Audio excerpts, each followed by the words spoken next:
Hello again, and welcome to Raven Insight, a place where we come together to talk about the journey to higher consciousness, talk about some techniques on how to get there, some experiences, what it's like, and what it's about. I'm Lyons, I'm a tech bro gone mystic, and I'm here to break it down for you as well as share my own personal experiences as I myself go through the journey.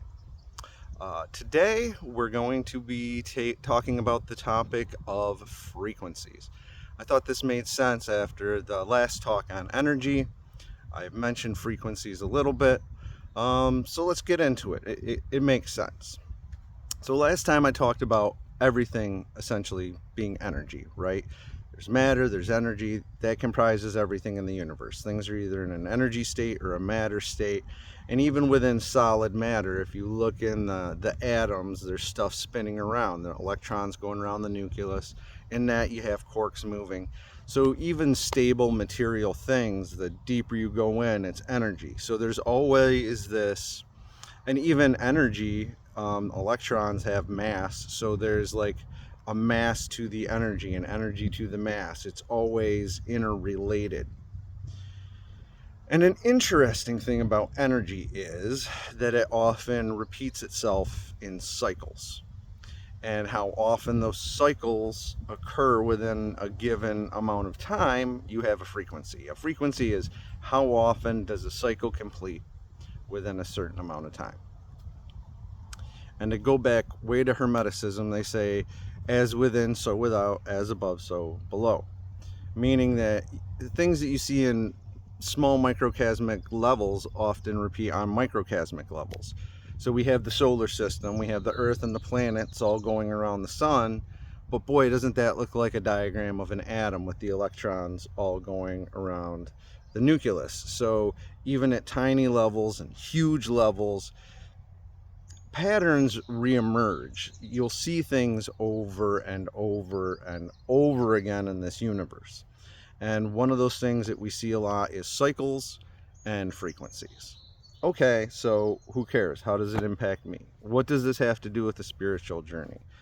Well, I told you, there's energy in everything. We're all connected to this pool of energy, right? And your energy is expressing itself in its own way.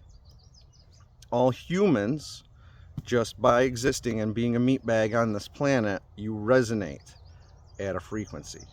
So the human body resonates, and I do have notes down below because I don't have all the numbers memorized if you see me looking down. I'm refreshing my recollection. But a human body resonates between 5 and 10 hertz, right? So like all the stuff in our body is resonating. So what does that mean? I mean, it means in theory, if someone was to hit the exact resonating frequency of your body and it hit you, you would resonate like a tuning fork and you would start to shake apart a little bit, because the waves coming into your body are like smacking all the mass and material in you. It's like missing all the empty sections. Like there's a perfect waveform going around. It's like a harmony going on in your body. And when you add that extra catalyst to it, it causes the amplification to go out of control and start shaking things apart.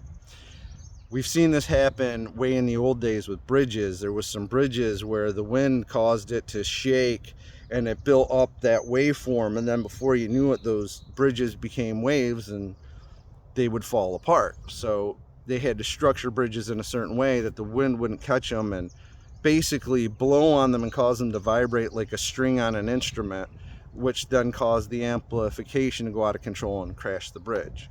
Tesla famously had built a machine that he stuck on a bridge that vibrated it just right at that resonating frequency to also start shaking it apart. He apparently built one in his building to shake his building apart too. But some of these are Tesla legends. Don't know if he really did them or not, but that was Tesla. So everything works at these frequencies, and the right frequency can impact you, okay? So that's where we're starting with this. Now, how does it help us? So again, a lot of this stuff goes into the esoteric, the mystical, and the spiritual. And, you know, the people who are already into that stuff know this stuff. They already have their chakra charts and their alignments, and they're doing their thing. I'm talking to like the average everyday burnt out worker in America who's skeptical on all this stuff, who wants to feel better about all this stuff, but doesn't get it or where to engage or what's the point, okay? So I'm going to talk a little bit about frequencies and how we're going to use them specifically to improve our meditation. Okay, we're results and goal oriented, so let's make that our goal for the day. How to use our understanding of frequencies to enhance our time meditating. Easy enough, right? So with the meditation, even if you aren't trying to get the high end spiritual aspects out of it, as we've talked about, psychologically, just physiologically, getting more oxygenation in the body, concentrating on expelling stress, the psychological ability to control your body and to take conscious control over autonomous systems to say, hey, chill out, muscles stop being tense, get the breath out, right? Control the breathing. I don't want to hyperventilate. We're gonna control breathing. So it's a conscious control of that autonomous system with the goal of bringing yourself into peace and alignment and connection so that your body, like that resonant tuning fork, is ready to resonate with the frequency of what is in such a way that you either get the messages from the divine to you or you can hear your gut better. Your intuition's talking to you, whether you believe it's the divine or whether you believe it's just finally quiet enough where you can listen to your instincts. Either way, that's where we're trying to get to, okay? And so I'm going to take a step to the side and I want to talk about Maslow's hierarchy of needs just for a second, because his pyramid, his hierarchy of needs, really correlates much to how energy goes up. And I'm going to talk about this, put a pin in it, and we're going to talk about other subjects and come back.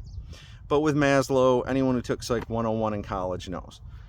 At the very bottom of the hierarchy, it's like food, shelter, right? Your lizard brain needs to know that you are safe and secure. So you operate at a very base level of me need food, me need shelter, right? After that, you start getting up to higher levels where, you know, maybe you want more comfort in your shelter, maybe you want a little more money, and now you're in a place where you can reproduce. Like higher than that, you want things that give you more fulfillment, right? So the idea is at the top of the pyramid, it's fully actualized. You're here aligned to your purpose, you know what you're doing in life, etc., etc. But you can't get to the top of the pyramid until you cover those lower base levels, right? And that's really how it works with frequencies. And so when we meditate in our frequencies, we're going to want to start out low, actually, and we're going to want to build up to the top. You can't start at the top because just like Maslow's hierarchy of needs, you can't be fully actualized if you're starving, right? So you have to meet those base needs first. It's just like building a house. You can't put the roof on until the foundation's done. And after that, then you put the walls on and the windows and the doors. Then you put the roof on the top. Then you put the finishing stuff on the inside. There's a process, and you have to go through each step of the process. You can't just skip to the end because you're in a rush and you're results oriented and trying to get to the end of the thing, because it doesn't work that way. Like for myself, I know that I'm actually able to deal with some of my higher level energies better than my lower level energies. You know, I am, you know, a good communicator. I'm actualized in a lot of ways. Like I live in my head, but a lot of my base needs, going back to issues in my youth and financial needs and like relationship problems from, you know, previous instances, they linger sort of at those lower levels. And so you're kind of like a tower that's like unbalanced because you've got like all this going on at the top, but you don't have that good foundation. So it really all has to start with the bottom. So anytime there's energy operating in cycles of some kind, you're having frequencies, right? So anytime a cycle completes, you can measure, like how often did that occur. So a calendar year is how many times does the earth go around the sun. A day is how long does it take the earth to rotate.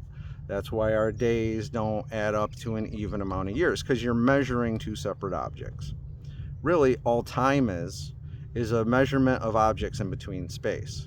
So tell me what time is without referring to the measurement of objects' movement in space. A year is the measurement of the Earth going around the sun, or you could use the lunar calendar, based on lunar cycles, or the day is the Earth rotating, seconds are subdivided of that. So our understanding of time does not exist outside of two objects. You cannot have time if there was only one object in the middle of the universe, right? So all time is a measurement. It's a cycle. It's a measurement of a cycle of how long it takes things to go around other things. So much of everything in our reality, whether we know it or not, all comes down to cycles, frequencies and cycles. And I want to talk about two specifically because they're the easiest for humans to understand. And I'm going to bake them into this meditation technique. So the first is we'll talk about sound. Sound is very obviously on frequencies. When you take a guitar, I'm going to talk guitar because I was a guitarist, I can relate to it easier. When you take that string and you're tuning that string, if you want it to go sharp, you make it tauter, and if you want it to go flat, you make it looser, right? So that's how you tune it. But we all agree that in A's and A's and A, there's a certain hertz pitch for an A. So your tuner, when you use a tuner, knows what that A is. And forgive me, I don't have the notes memorized to their hertz. But you can, it's like 222-ish in that range, something like that, 232, 246, 247, in that ballpark. I forget. But in A is an A, and it's tuned to that, and then you tune everything to those. So our notes are basically set points. Our notes could have been anything, but we just picked a few at certain intonations, and we said, those are the music notes that we're going to use. Now, what's interesting in music is there's only so many notes. It's one of the things that really demystifies music if you want to be a great musician. There's only 12 notes, right? A, B, C, D, E, F, G, right? And then you have a few sharps and flats thrown in there. So what happens with music, right? And we'll talk about just in the key of C. Do, re, mi, fa, sol, la, ti, do.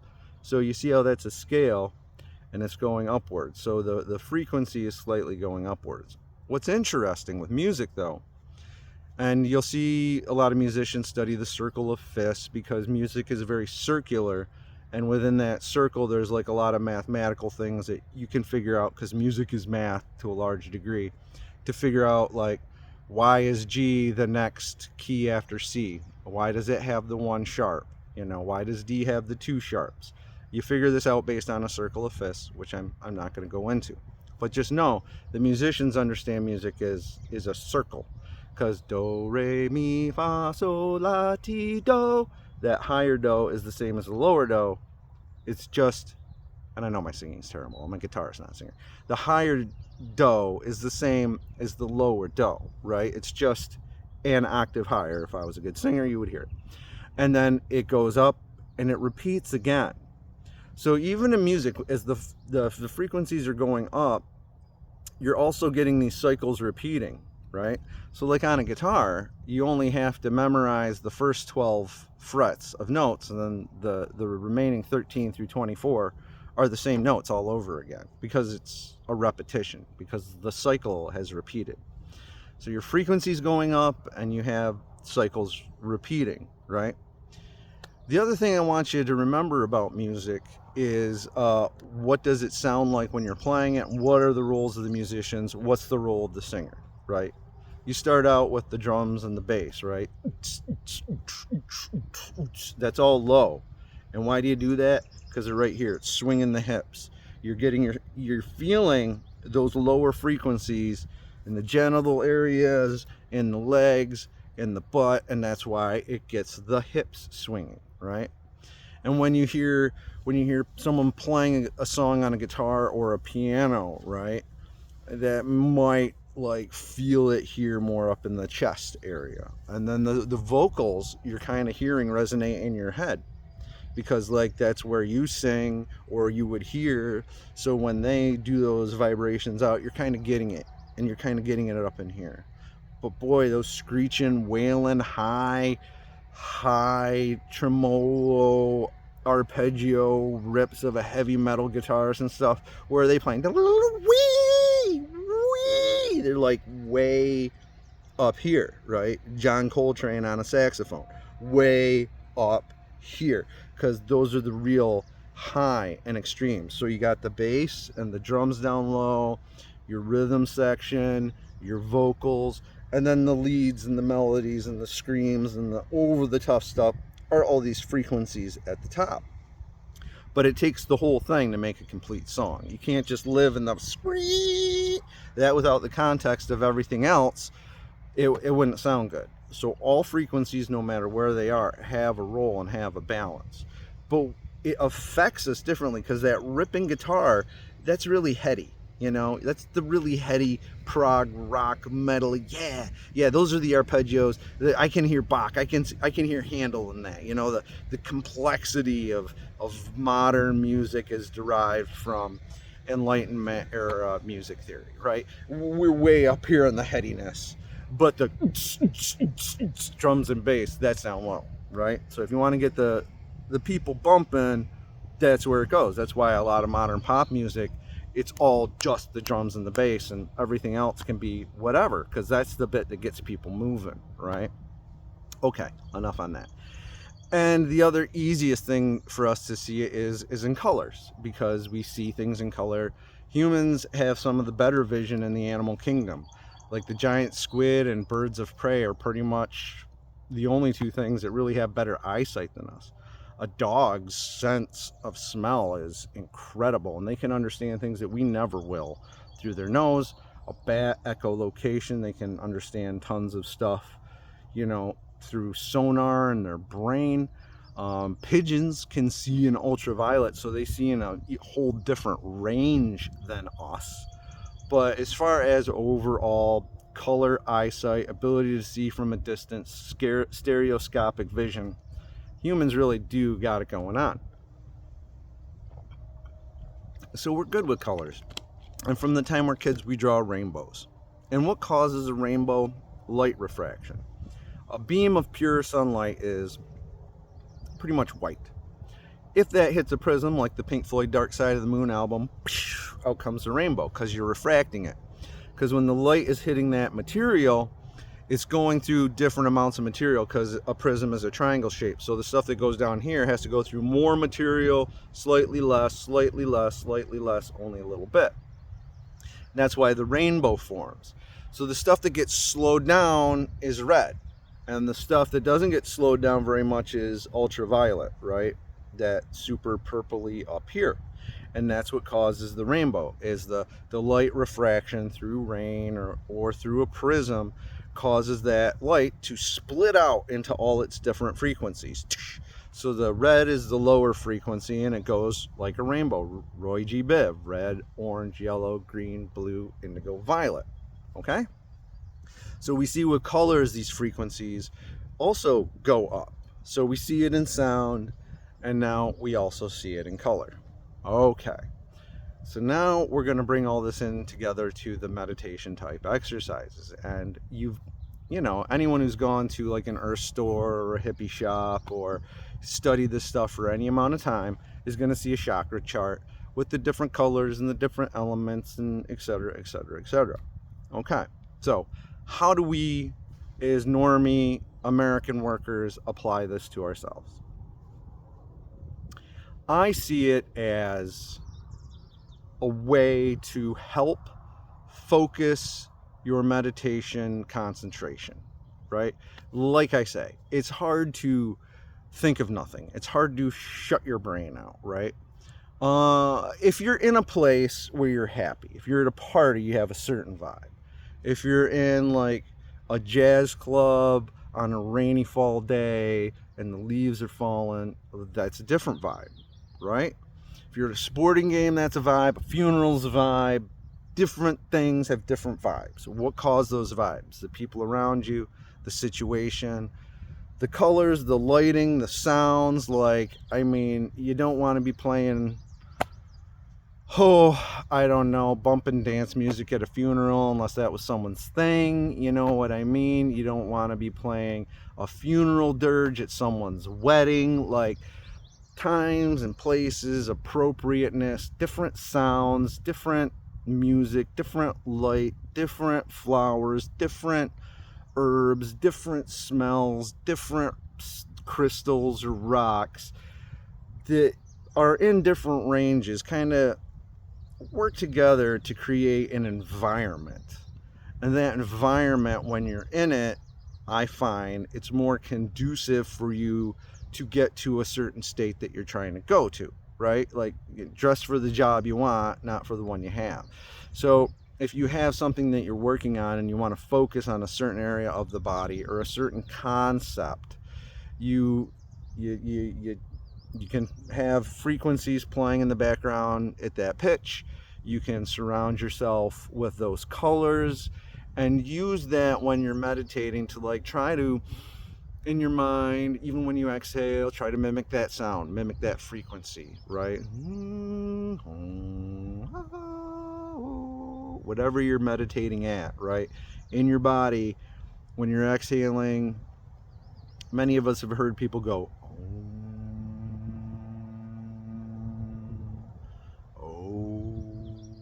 and we've heard that old school Zen Buddhist chant.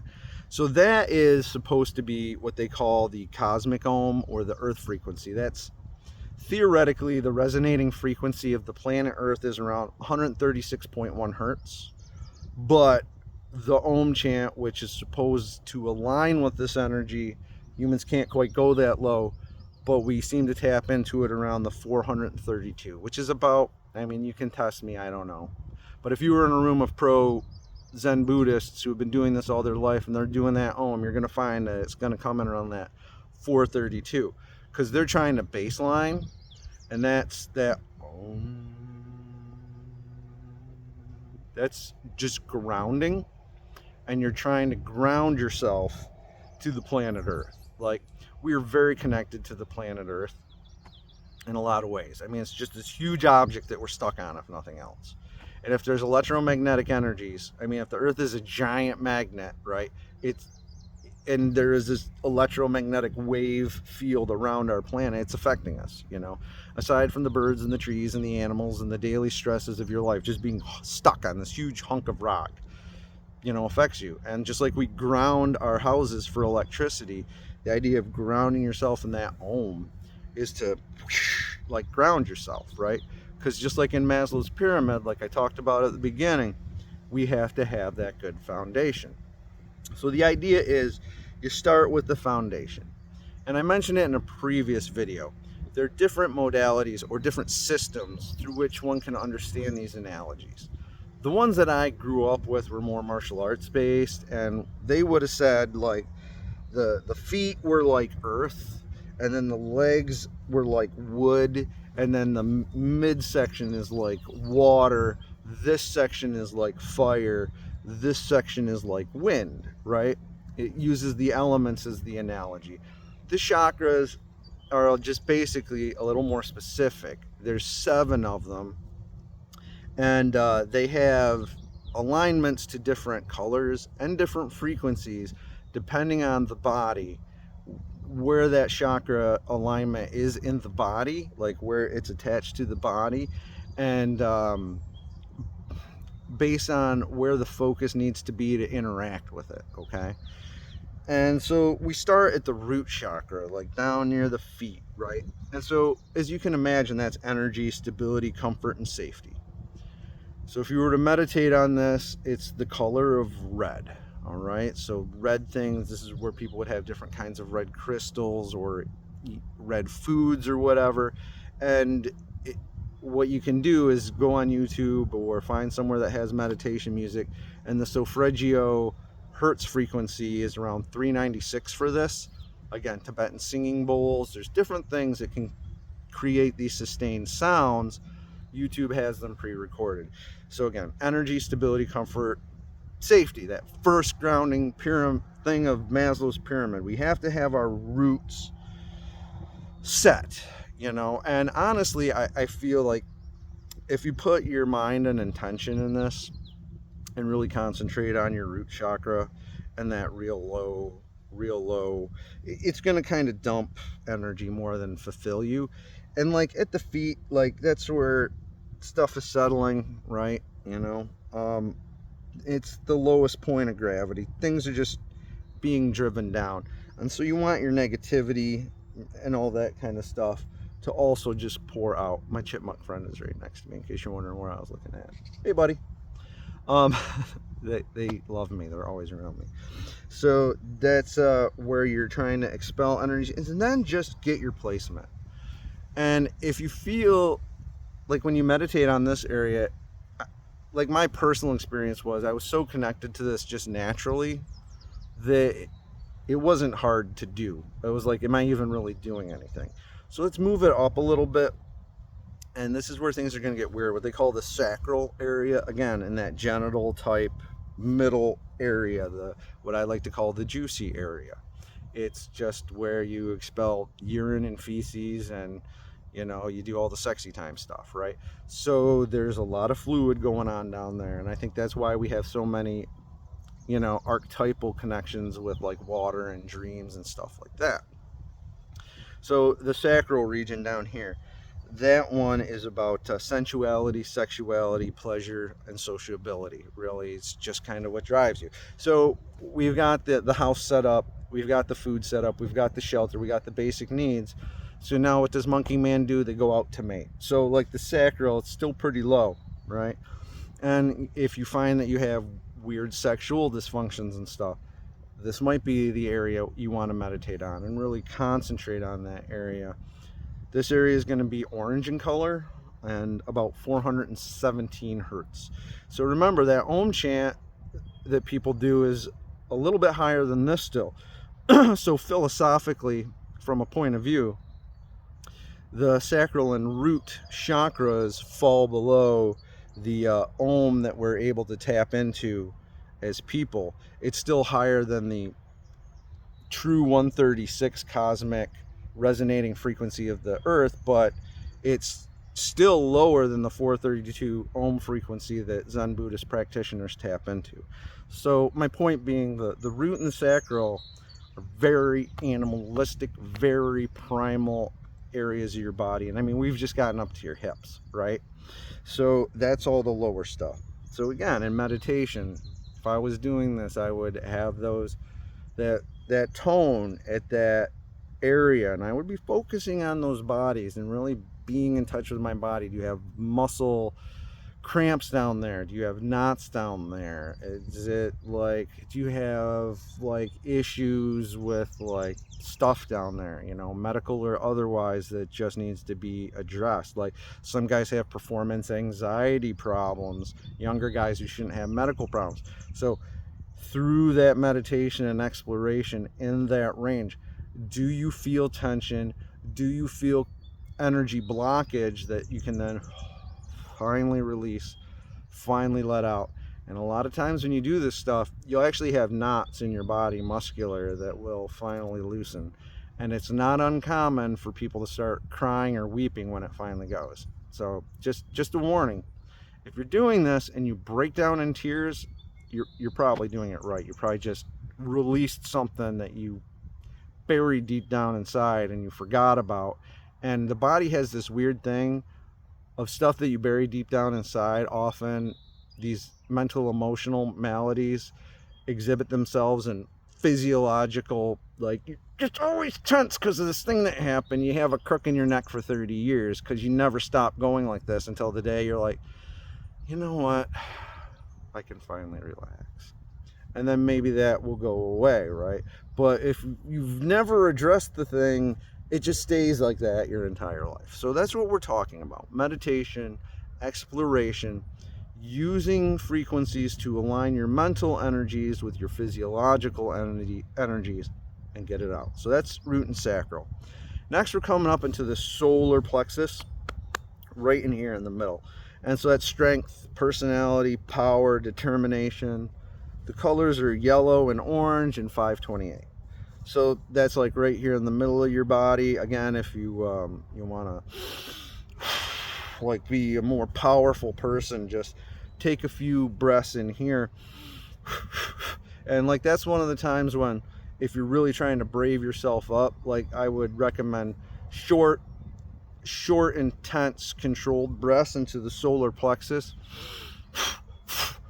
And again, that's for bravery. Like that's before you jump off a dock into freezing cold water, or before you go into a fight. Because what that's going to do is you're pumping air in really quick. You're oxygenating this region. You're causing your heart to rise. You're going to cause your blood flow to increase, and that's going to cause your body ready for reaction, fight, flight, whatever. So that's when that kind of breathing is appropriate. But short of that, if you have a tension here, if you feel weak, you feel powerless, like that might be when you have a problem in your solar plexus. And the colors to focus on there are like a yellow or a very light orange. Around 528 hertz is the solfeggio sound that you want. They do have some audio, like if you are like in a sacrosolar heart region issue, they'll do all three, in cycles, which is kind of nice because you might be in between, right? No one's going to say that you go click, click automatically up to the next level. You might be somewhere in between, and you might need to work on a few things at a time because they all might be interwoven like knots into each other. So the next one up is that heart chakra, which I talked about earlier in the very beginning. That's your heart hole. Not one chakra is more important than another, but boy, is that heart chakra important. It's like I say, that's where the love is generated. That's where the love is generated within you that you're supposed to be filling out to the world. And that's the thing that if it's empty, you're going to start putting stuff in. Addictions, hoarding, like drugs, alcohol, sex, video games, internet, whatever. You're going to start shoving it in that hole if you're not generating energy out. So this is a very important one to concentrate on. That's acceptance. Wow. Acceptance of others, but wow. More important, what we've been talking about. Incorporating the shadow self. What is that? It's acceptance, true acceptance of your whole self. So that's why that's so important, man. Acceptance right there. Core love, compassion, sincerity. So if the whole point of everything is love, and that's the place where it's coming from, boy, that's one to keep healthy. Color's green. Wow. Be in nature, man. Why do you think nature's so good for us? Why do you think we're so in love when we're out? And because green is the color of life, and you feel that life energy, you feel that resonating, you feel that building you up, you feel that connecting you to love. And that's why, if nothing else, if you just go out on a lovely green day out into the woods like this, you're gonna feel happier, you're gonna feel more at love, you're gonna feel more centered with the universe, just because of that environmental condition. And the frequency for that's around 639 hertz. Again, we're getting up there, but that's like right there in the middle of the chest. Above the heart is the throat. The throat, communication, expression, creativity, inspiration, what the Nordic would call the galder, right? It comes from here. The voice of God, like a lot comes from our throat. This is where the wind goes in, okay? This is where the wind comes out. So there's a lot here going on. Very important. Throat and heart, very important. Communication, expression, creativity, inspiration. The color here is blue, so that blue-green area, those are two of my favorite colors, man. And just being right in there, it's a real pleasant place to be if you can really be in a blue-green environment. And I mean, here, I'm gonna just turn my camera, see the green of this, and then the blue of the river, and the blue of the sky. Like, it's hard to be sad on a day like this. It's just absolutely gorgeous out, right? And boy, you feel the love of the world, you feel life, you just feel like everything. Everyone loves to go to the beach, and everyone loves to go to a nice mountain lake, and everyone loves to see that green, everyone loves to see that blue. And the more blue it is, the better, right? We love it so much, and there's so much beauty in that, and there's so much inspiration just in the colors, right? Think about that. If it's gray and it's black and it's brown and it's these bad, but how inspiration and how full of life is all this, right? And so that's blue, and that operates at 741. After that, we have our third eye, our 10th eye, which sits here, up in here, and that's intuition, lucidity, meditation, and trust. So really, a lot of us are going to live here. Like if you can manage to get up to here and really own your heart chakra and all the way down, I think most people will have no problem being in touch up until about the solar plexus. But the jump from the solar plexus to the heart chakra, I find, is probably the hardest, because you're going from like a real physical level to a real spiritual, emotional, mental. Like for me, speaking for me, that seems to be where the bridge to that next level is, and determines whether you're living more in a physical world or an ethereal spiritual world, right? But that third eye, that's intention. When you have a good third eye developed, you're lucid, you're great at meditation, you know who to trust, you know who not to trust. It's really that part of you that can see without seeing, it sees through that other person. It's that cognitive bond to the intuition that's taking place in your stomach comes up through that third eye. Like that's sort of the fusion point. And the color there would be an indigo, around 352 hertz. And lastly, we have your crown chakra, which is actually above your head. And that's knowledge, consciousness, fulfillment, spirituality, violet in color, violet in color at 963 hertz. So it's really interesting that it sits there above our head. And a lot of spiritual traditions say that that's where we live. We connect through the pineal gland. We don't actually live within our bodies. We actually live somewhere right over our bodies. Which is fascinating, because like I've heard some of these weird alien encounter people essentially say the same thing.